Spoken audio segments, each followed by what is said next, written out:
August 6th and 9th, 1945, during the final stages of World War II, atomic bombs were used over the Japanese cities Hiroshima and Nagasaki. Hundreds of thousands of lives were lost on those days, and estimates of up to 70 million lives were lost during the whole World War. Calls for a one world government escalated, hoping that we could have world peace once and for all. And who wouldn't want global peace after such a tragedy? One such man, Albert Einstein, argued that technological developments had shrunk the planet, citing the atomic bombs used. He said, "A world government must be created, which is able to solve conflicts between nations by judicial decision. This would require nations to give up their rights to weapons and submit to a global law." Shortly after World War II, the United Nations was formed in hopes to promote international cooperation and to achieve peace and security.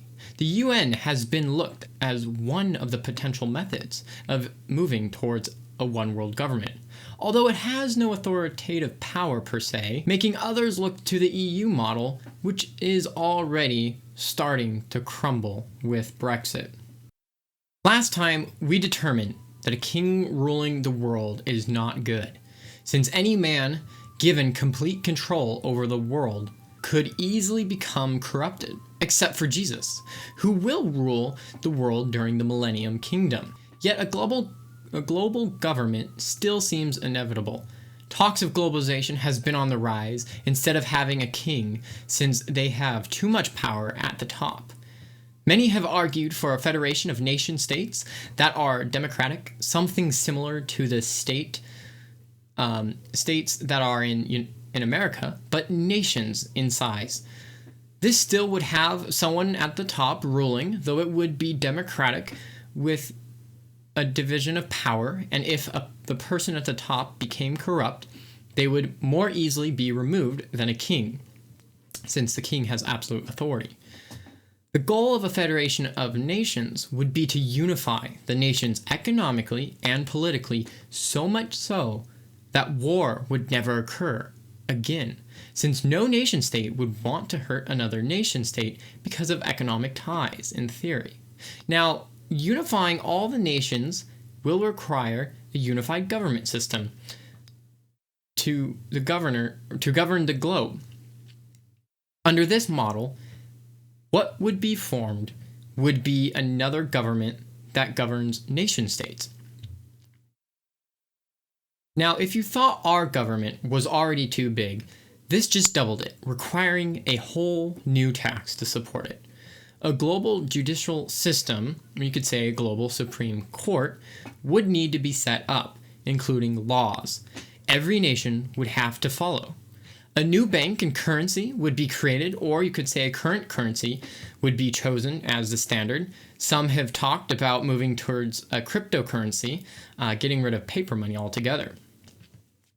Unifying the currencies has its pros and cons, most notably the ease to buy and sell in other countries. Borders would essentially be nullified under the free movement of people, but this might include forced movement of people, as we'll see, or as seen under the EU model. And so just this title, I want you guys to kind of keep in the back of your mind as we're discussing. One government to rule them all. That's what we're going to be looking at, really. Federation of nation styles, but the concept really is signs of the times and the end of the ages. Kind of keep that in the back of your mind as we're going through the lesson. So, setting up a global government. The first hurdle to a global government is setting one up. How do we get everyone on board? Many people would not want to lose their national pride and identity.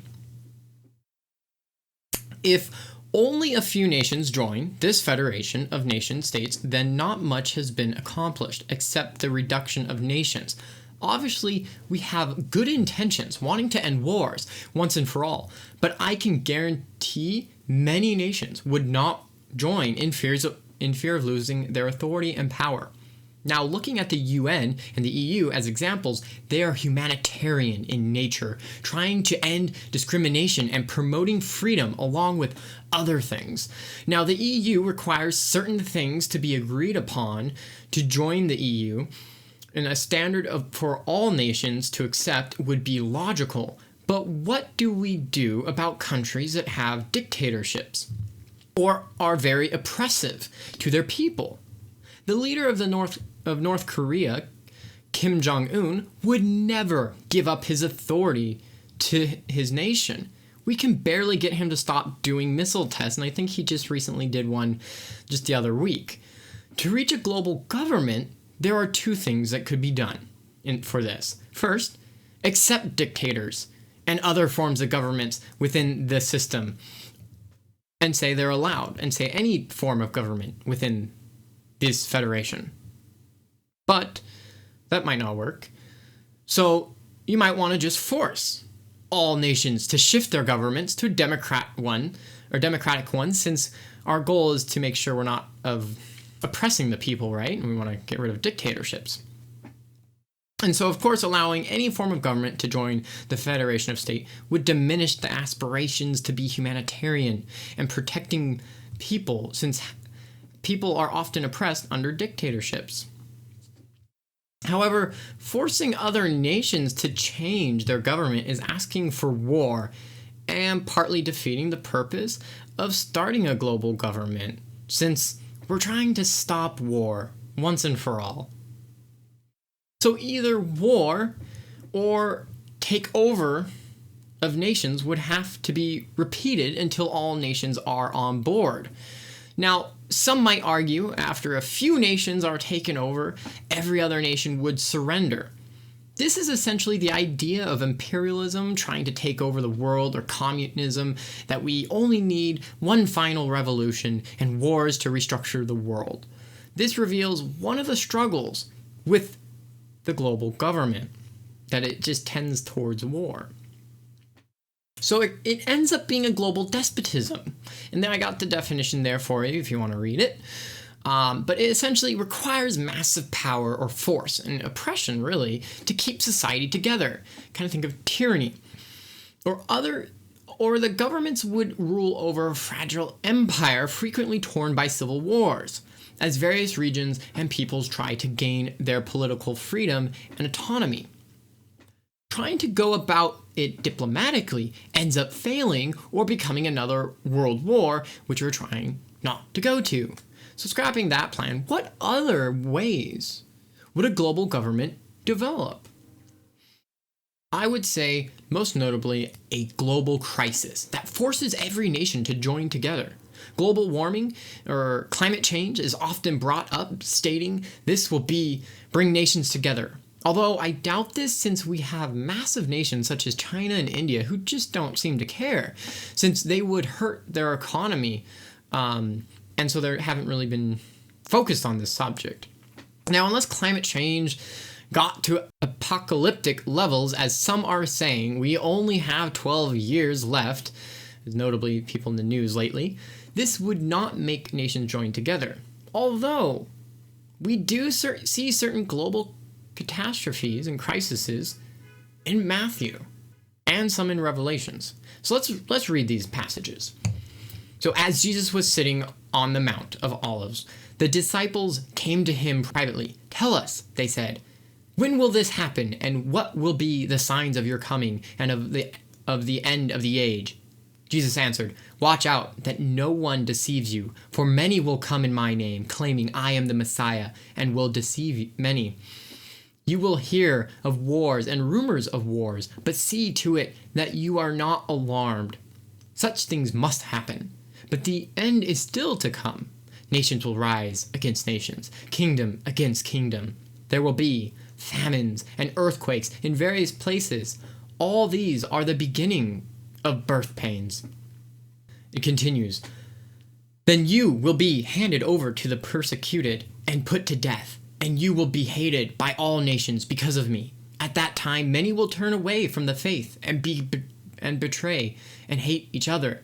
And many false prophets will appear and deceive many people because of of the increase of wickedness, the love of most will grow cold, but one who stands firm to the end will be saved. And this gospel of the kingdom will be preached in the whole world as a testimony to all nations, and then the end will come. So those are the two passages in Matthew. Let's look at Revelations. It has some other statements that correlate. So in Revelations 8:7-9, the first angel sounded his trumpet, and there came hail and fire mixed with blood, and it was hurled down on the earth. A third of the earth was burned up. A third of the trees were burned up, and all the green grass was burned up. The second angel sounded his trumpet, and something like a huge mountain, all ablaze, was thrown into the sea. A third of the sea turned into blood. A third of the living creatures in the sea died, and a third of the ships were destroyed. Continuing on, the third angel sounded his trumpet, and a great star, blazing like a torch, fell from the sky on a third of the rivers and on the springs of water. The name of the star is Wormwood. A third of the waters turned bitter, and many people died from the waters that had become bitter. The fourth angel sounded his trumpet, and a third of the sun was struck, a third of the moon, and a third of the stars, so that a third of them turned dark. A third of the day was without light, and also a third of the night. So looking at these verses that we just read, wars and rumors of wars, this is recurring to the Matthew passage, and nations rising up against other nations will first occur, and then global disaster will begin. Finally, the persecution of Christians. This could lead to a large nations collapsing. All of these natural disasters and nations rising up against each other. So often when one nation collapses, of other nations were relying on it, like if you could imagine America or China, if both of them economically collapsed or they just, collapsed, other nations would also collapse as well. You could say that that's where you have global recessions and depressions that can happen. So a disaster such as this would cause global destruction. As we definitely see in the Revelations passages, massive things are happening. The earth is basically getting wiped out slowly. And that would make it easy for someone to set up a universal trade and authority, or just someone coming to power to unify under such disasters. And so we have a verse for that, again in Revelations. And this is the rise of the Antichrist. In Revelations 13, it says, "An authority was given to him over every tribe, tongue, and nation. All who dwell on the earth will worship him. He causes all, both small and great, rich and poor, free and slave, to receive a mark on their right hand or on their forehead, and that no one may buy or sell except one who has the mark or the name of the beast, or the number of his name." So the Antichrist will gain complete control over all the nations and will be worshipped.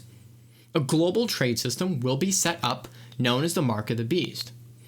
Passages in Revelations bring me to the conclusion that some sort of global crisis will occur eventually and would be the most logical reason for the globe to unify under one government. Now, at the beginning of the Matthew passage, it did state that wars will occur, and some have argued that this would be a World War III, and that may or may not be the case, but we do see that the Antichrist will gain power, and it will be given to him by the other nations, some sort of a federation of nations. And we see that in the next passage. It says, 10 horns, which you saw, are 10 kings, who have received no kingdom as yet, but they receive authority for 1 hour as kings with the beast. These are of one mind, and they will give their power and authority to the beast. And so, with this passage, the 10 horns are nations that act with one mind. This looks a lot like the EU, Federation of Nations, and this is one of the greatest reasons to be weary of a global government, since it seems to be the sign of the end times and the rise of the Antichrist. The Antichrist will rise to power for only a short period of time, however. There are a plethora of problems that may arise, and some that have already shown up in the EU model and could be reasons why he will reign for only a short period of time. So we'll look at some of the potential problems now that are occurring in the EU or potential problems that are in a global government system. So a government to rule governments. Setting up a government to rule governments below them would add a lot of overhead, since many government jobs would be needed to be created. And of course, government jobs are paid extremely well, especially when, as in the US government, you can vote to raise your own salaries. Who wouldn't? So one of the first problems would be extreme waste and inefficiencies. Government jobs are jobs that do not produce anything that help the economy, since they are funded by taxes. So the more government jobs, the more the people have to pay in taxes. And this hurts the economy by siphoning money to the government instead of stimulating the economy. Hence, why you want as little people in the government to keep the economy moving. Since wealth is only created with the production of goods and services, government jobs are only capable of making laws and regulations, both things you can't really buy or sell. Essentially, the bigger the government, the slower things become, because more regulations would be added and more people would have to double check things. This is the same, you could think of businesses. Small businesses can react better to problems because they are closer to the problem, while big ones tend to be slower since there are more people, things have to go through, double check things. Think of it in this way. If I ask you what problems are currently plaguing Australia or Russia, you'd have no answer. But if you ask those in those respective countries, they would be able to tell you. So the closer the government is to the problem, the better it is at solving them. You would not expect people to fully grasp the problems of another nation, and so a global government would have a hard time solving any local problems, potentially making it worse by trying to implement solutions that might work in one country. However, it wouldn't work in another. And that's one problem that we'll see, is that in the EU, what has occurred is certain governments have tried to apply certain things. And so incompatible differences. One of the problems that have arisen in the EU is the incompatible differences of each country economics systems, causing national debt crises. Most notably, the country of Greece, who had collapsed and have taken many bailouts and continue to take them by the EU that are paid by the bigger nations, you could say. As you see this graph over there, you see how much each nation is paying to support the Greek debt, and $323 billion, which is actually pennies. Well, not necessarily pennies, but small in comparison to, as the US, what their national debt. So to oversimplify this situation, the government was spending more than they were bringing in taxes, creating national debt. This is known as deficit spending. Now, if the GDP, or you can think of this as the economy, how well it's doing, then there will not be a collapse if it's going really well. But Greece at the time had a very high unemployment rate and a slow economy. They also were hiding the fact how bad they were in debt because the EU had limits to how much a nation could be in debt to also be part of the EU, and they wanted to stay part of the EU. Normally, the government can combat this by printing more money to lower the value of their currency, which is causing inflation. And this would cause outside investors, hopefully, to start moving their businesses in and bringing in foreigners, and another form would be vacationing. People would join in because now it's cheaper to go and have a vacation there. Everything's cheaper. And this would all stimulate the economy. Now, inflation in general is a bad thing to general population. Inflation is why hamburgers are now $5 when it used to be $1 just like a decade ago. But to the government that is in debt, they love inflation. Inflation is their best friend. Let's say the government is in debt $100. They have two ways they can fix this, in a sense. Simply print more money and pay the debt over time as the dollar decreases in value. So see, the $100 at one point is $100 and they have to pay that. But if the government can cause inflation by printing more money, and now their dollar is worth half as less, but they're printing more. Now they have let's say $200, but the government still only has to pay the original $100. thereby only needing to pay half the original value because now they have double the money in a sense, but they still only have to pay the original 100. So the other way governments do this, without people really realizing it, is by upping the minimum wage. In turn, bringing in more taxes, also causing deflation. That's why a lot of government people fight for a higher minimum wage, because really it's a pseudo tax. The higher the minimum wage, the more money the government brings in. This is a win-win for them. So the governments love increasing minimum wages, bring in more taxes, really. You just got to think about it in that. Since Greece entered the EU, though, back to that, they had to use the euro, not their own currency that they had before. And the EU did not want to devalue its currency. So eventually, they forced them to implement austerity measures set by them, which essentially means up taxes, lower spending. This caused the slowdown of an already slow economy, making their situation worse. This is one of the hardest parts of having a one world currency, is that each country is economically different and needs different solutions to different problems. Currently, the US, you might be thinking, has a massive deficit spending problem, and we are about to pass another spending bill that just makes it worse. And sadly, there doesn't seem to be a political party that seems to care about deficit spending anymore. There used to be the party known as the Tea Party, and they were really concerned of spending more money than we bring in. But that really is gone. Now, you might be thinking, how can we be $22 trillion in debt and have not collapsed, but the Greece only had $323 billion? Well, simply, we have one of the strongest economies in the world, and we have control over our currency.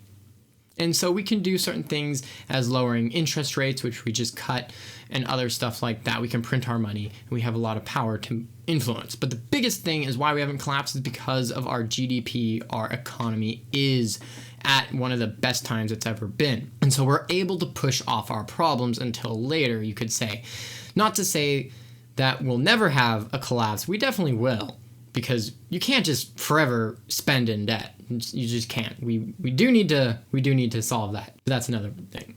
There are things that we should look at for what the Bible says on debt, though. So there's a few verses we found. So in Psalms, the wicked borrows and does not repay, but the righteous shows mercy and gives. In Ecclesiastes, it says, "It is better that you should not vow than that you should vow and not pay." And in Luke 14, "For which one of you, when he wants to build a tower, does not first sit down and calculate the cost to see if he has enough to complete it?" And finally, Romans 13, "Owe nothing to anyone except to love one another, for he who loves his neighbor has fulfilled the law." So it is clear, as Christians, we should count the costs and make sure we can afford something before we buy it, so we do not find ourselves in debt and a slave to it. God does not want us to be irresponsible with our money. We should know how much we bring in versus how much we spend, and that should keep us not in debt. The only thing we should owe, as in the final passage says, is love to others. Now, the government likewise should be acting morally, you could say, in these passages is that to be irresponsible with your money, being in debt, and not calculating the costs is not good. And so the government needs to be responsible with their spending, especially since they know how much money they bring in, and they know how much money they plan for spending, and they need to balance those numbers. And we can hope for that. But as Christians, we should try and focus on not trying to take out any loans or be in debt that we can't handle. Now, the Bible is not saying you can't take out a loan ever. If you need to take a loan to go to school, to buy a house, it's important you can do that, of course. Just make sure that you will pay it back and that you won't default on those loans. So, going back, is the free movement of people. This might cause some problems. So now managing national debt is one of the economic problems with global governments. Another problem is essentially eliminating borders and the free movement of people that happens with a global government. Now, everyone is under one government. One should be able to travel, live, and take jobs in other countries. and start a new life with no problems, right? This sounds great, but it can have catastrophic repercussions. Just as previously stated, different countries have different economics. What one is paid in one, like the United States, is far from what are paid in China or India.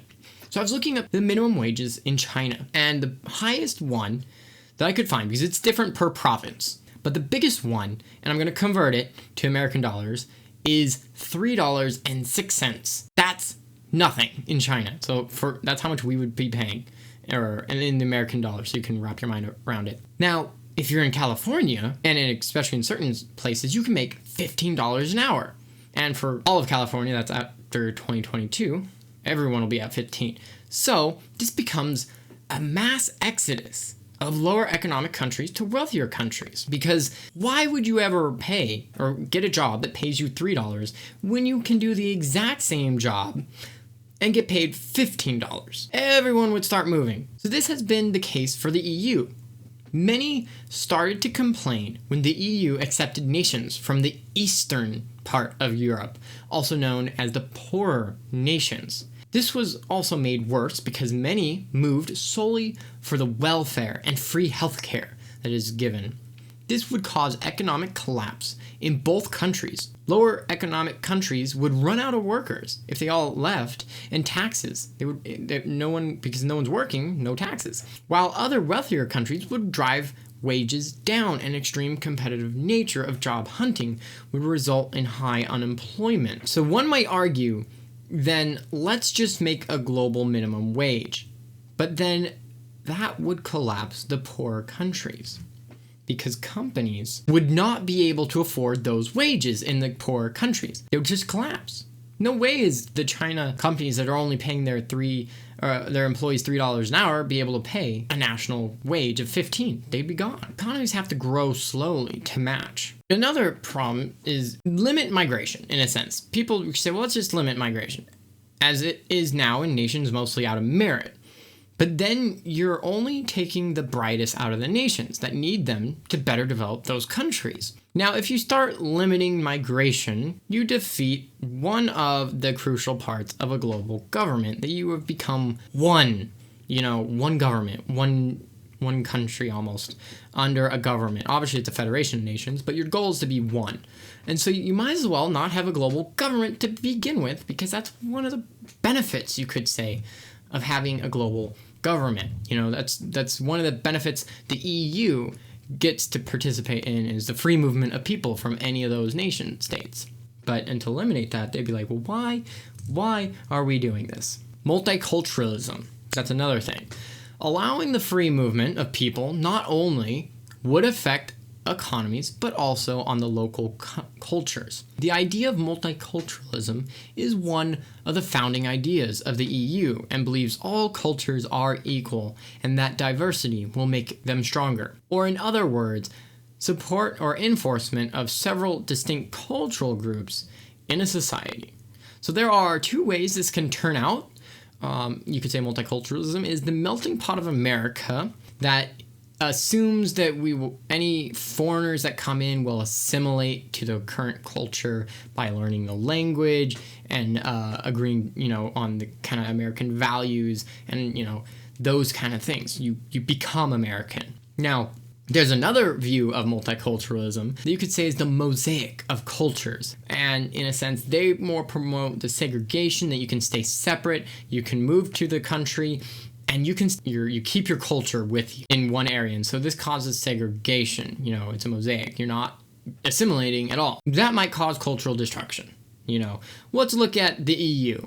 They started taking in massive amounts of Muslim refugees into many of the nation states due to humanitarian nature of the EU and its desire to be multicultural. Though they did not consider the massive difference in values that were being mixed into their own cultures. Unlike America, who assumes immigrants will integrate and assimilate into the current culture by learning the language and becoming part of America by becoming American and holding to their values. The EU allows and even enforced toleration of the radically different Muslim cultures so that they could set up mini-Muslim societies in their countries. You can see why this might break down if you think about how Western civilizations value freedom of ideas, equality, and democracy, opposing to violence and other things. One of the reasons why learning the language is so critical is you cannot have true unity, since different groups cannot properly interact and support the nation around you. If you can't understand each other, of course. If you only know a previous culture's language, you can't properly interact with the culture you've moved to. See, multiculturalism is basically the opposite of assimilation. By expecting the place you move to changes their culture to suit you.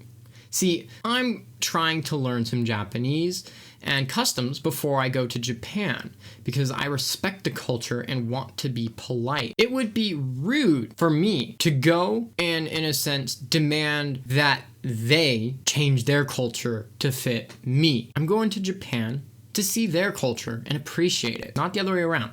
I'm not going there so that they can see an American. They want to see an American, they can turn on the TV and look at, American TV shows and stuff.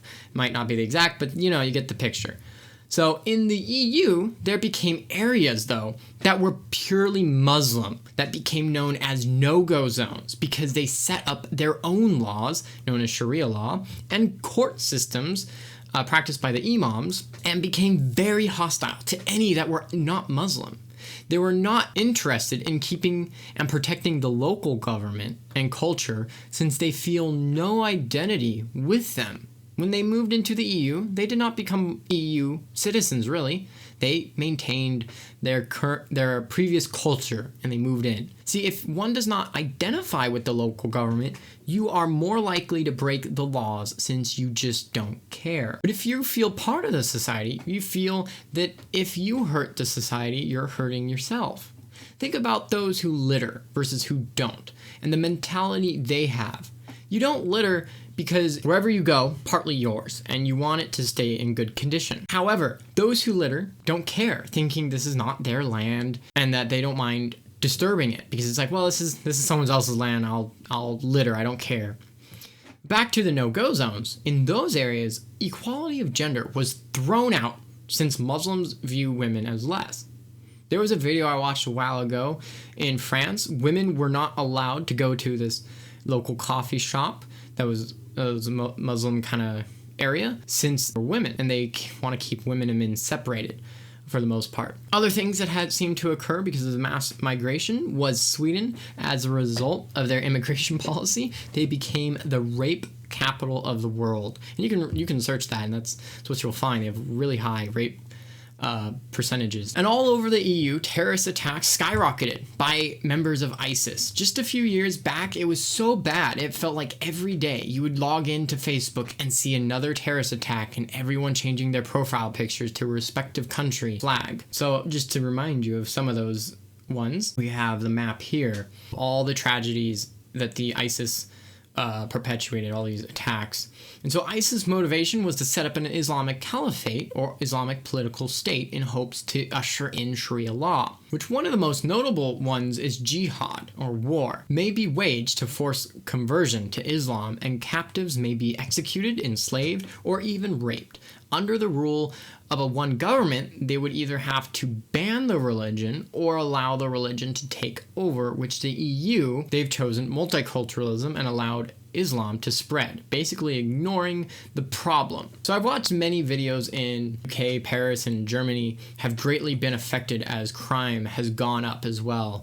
And so many people says their culture has shifted completely. They no longer are European countries, they're Muslim countries, and violence has gone up. I know that Britain, they've gone to ban almost all weapons, and they're even banning knives. I saw reports that their police are just taking people's knives away. And so some would say that's a good reason to not get rid of the Second Amendment, because you got to defend yourself. And actually, just recently, I know a couple weeks ago, there's a report that a man, another migrant, hacked a person in broad daylight with like a sword or a machete to death, just broad daylight. And just to show that there is a cultural difference, and if you ignore it and say don't assimilate, you're going to cause problems. And so being multicultural in the forced tolerance sense, that you're forcing people to tolerate different cultures and allow them to be separate and kind of fester in their own, develop their own cultures within another culture, seems to be anti-Christian in one sense. Why? Well, when one becomes a Christian, you forsake your old identity and have a new identity in Christ.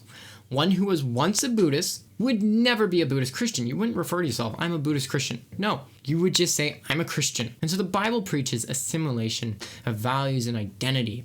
When you change to become Christian, you gain a new identity in Christ. To respect cultures to save the more. We see this in Corinthians 9. And so on the other side, God created all the languages and cultures, and most should be respected, as the verse says in 1 Corinthians. We'll read this. Though I am free and belong to no one, I have made myself a slave to everyone, to win as many as possible. To the Jew I became like a Jew, to win the Jews. To those under the law I became like those under the law, though I myself am not under the law, so as to win those under the law. To those not having the law, I became like one not having the law, though I am not free from God's law, but am under Christ's law, so as to win those not having the law. To the weak I became weak, to win the weak I have become all things to all people, so that by all possible means I may save some. I do all this for the sake of the gospel, that I may share in its blessing. It says, I adopted the culture to show respect and to win the more to Christ. Now, of course, if the culture that you're going to is practicing sin, then those practices you avoid, So you could say if you go to a culture that still by somehow means is practicing child sacrifice or any form of sacrifice, for that matter of killing people, you avoid it. You don't do it. You call it out. You say it's sin. You avoid it. But if it's certain other cultural things, certain like foods and all these other things, totally fine. Join in, respect the culture, because essentially God was the one who originally created these cultures. Now, liberalism by tolerance. One might argue that these are only extreme views and would not be a problem for the government to step in and regulate, The problem is, just as the culmination of people cause liberalism by tolerance, discrimination laws go up. No orthodoxy religion would be able to survive. So think of it in this way, that you have really dense cities. They become very liberal and they become very tolerant of different ideas. But if you have kind of more out in the middle of the United States or other areas that are less densely populated, they're less tolerant, they're more unique, you could say. And so only liberal interpretations of religions would eventually be taken. In Canada, it is illegal to preach against homosexuality under hate speech laws because, toleration, or you gotta tolerate people. Centralizing all the power at the top makes it difficult to implement your own local laws. This would take time. But since under a one world government, there would be a global Supreme Court, many cases would slowly go to the very top and laws would be enforced on all, and there would be no way to escape them. Think of how gay marriage was essentially legalized in the United States by the Supreme Court, even though many states were against it. Originally, if you didn't like the laws or the culture, you could say, you could just move. Now you really can't. Sodom and Gomorrah has really been nationalized. Now, I believe that the effect of this would slowly bring us to a universal religion that is spoken of in Revelation chapter 17, that even is stated to trap the elect if they were not cautious enough. Now, what the religion looks like is debated. I view it as a liberal interpretation of all religions, that all paths lead to the same place, a coexist type of belief system. Since I doubt a true believer would be convinced to believe a false religion. However, I could see, blinded by liberal interpretations of the Bible. We already see the this occurring that there are councils and gatherings of religious leaders working on unification. Just recently, the Pope allowed, for the first time in Vatican history, for the reading of the Islamic prayers and the Quran to be read from the Catholic facilities. To me, this is an abomination, since it is supporting a false religion within the house of God. That is just unthinkable to me to allow that. But that's what's happening. We see that these religions, people at the top, are unifying and allowing each other, in a sense, support in that way. We see for the EU, Britain already wants out. You could say it's a small-scale version of the global government, and Britain already wants out. And that's why we're really looking at the EU. We're focusing really heavily on that because it's the model that we might see one day when we get the global government. So they want their own autonomy to make their own laws and regulations instead of being forced to implement what the EU tells them to do. They aren't happy with the membership costs, which is essentially a tax that must be paid, or that the ones making the laws are unelected and can't be removed. And that would be the European Commission. I mean, there was a law that Britain was only allowed to fish 20% of within their own borders, making it that others would come in and fish their seas. This was like saying you can have a lot of land, but you can only farm on a piece of it, while your neighbor is also allowed to farm on your land. You're losing potential profits that would have been yours, your crops, but now your neighbor gets to farm for free in a sense.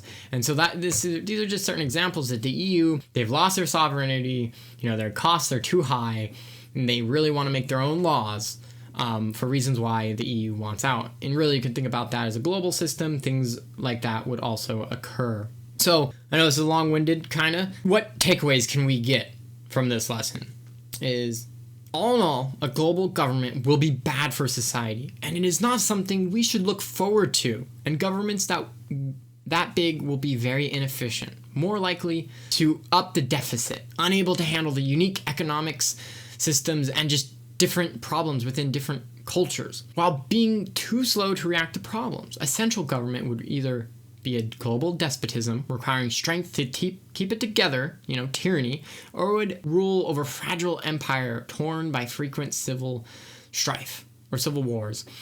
Various regions and people try to gain their political freedom and autonomy. We saw that a global government might develop under reign of the Antichrist, and what comes along was a universal religion and the mark of the beast for buying and selling. Christians would be martyred. A global government. We are also seeing the beginning of the end times in a sense. So you want to think about these. It is a sign of the end times. Christians should be cautious, going back of debt, and of course respect cultures as long as it's not sin. So these are just the things that we can all think about within this lesson. Thank you for listening in. See you next time.